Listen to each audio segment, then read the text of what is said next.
let's get into it. We're tackling a really tough question today. It's that raw one, why didn't God stop it? And it could be anything devastating: betrayal, abuse, an accident, something that just leaves you reeling. It's often asked through tears or anger, right? Not just intellectually. So our focus in this deep dive is specifically on what the materials we looked at offer on this. How do they frame God's response, or lack of prevention, maybe? They seem to lean towards God being with you, even if the hardship isn't stopped. Exactly. That's really the core insight that comes through right away. These readings, they don't really try to give a neat answer for the why not. Instead, they pivot. They focus hard on God's presence alongside you, right in the middle of it all. Like that image they use about walking through fire or water. Precisely. It's not about God stopping the fire before you get there, or, parting the sea so your feet don't get wet. It's about going through it. And the crucial part is the promise. God is with you in that process, so you're not actually consumed or overwhelmed, even when it feels like you might be. Okay, that's a key difference, because let's be honest, when you're in that fire, it often feels incredibly lonely, like silence.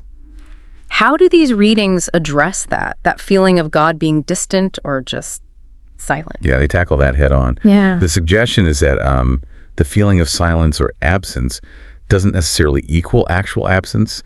He challenges us to consider that maybe God's presence is there, but it's just not perceived in that moment of, intense suffering. Feeling alone and being alone might be two different things. That God is present, even if our feelings scream otherwise, that's subtle but significant. And what about the emotional side? You mentioned empathy. The materials highlight God's empathy, don't they? They really do. A central example they point to is that incredibly short verse, Jesus wept. Before raising Lazarus, he weeps. The argument is this shows God in Jesus didn't just stand back. He entered into human grief, shared it. It demonstrates this deep empathy, suggesting God isn't detached, but actually joins us in our sorrows. Joins us in it. Wow. Not just swooping in to fix it instantly. That offers a different kind of comfort, I think.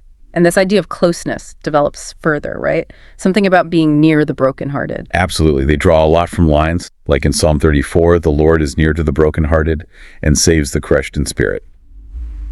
The insight here, as presented, is that it's precisely in those moments when you feel most broken, completely crushed.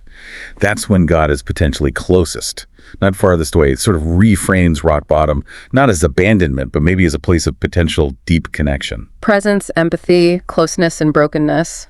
Okay, but what about meaning? Is there a sense that something good can come out of the suffering? Does it serve any purpose? Yes, definitely. But it's framed carefully. It's not saying the suffering itself is good or that God wanted it. It draws on concepts, like in Romans, that God can work through these things. He can take the mess, the pain, the broken pieces, and actually work for good in them and through them. So the pain isn't just wasted. It can become part of building something new, something stronger, what these sources even call holy. It's about redemption happening within the hardship.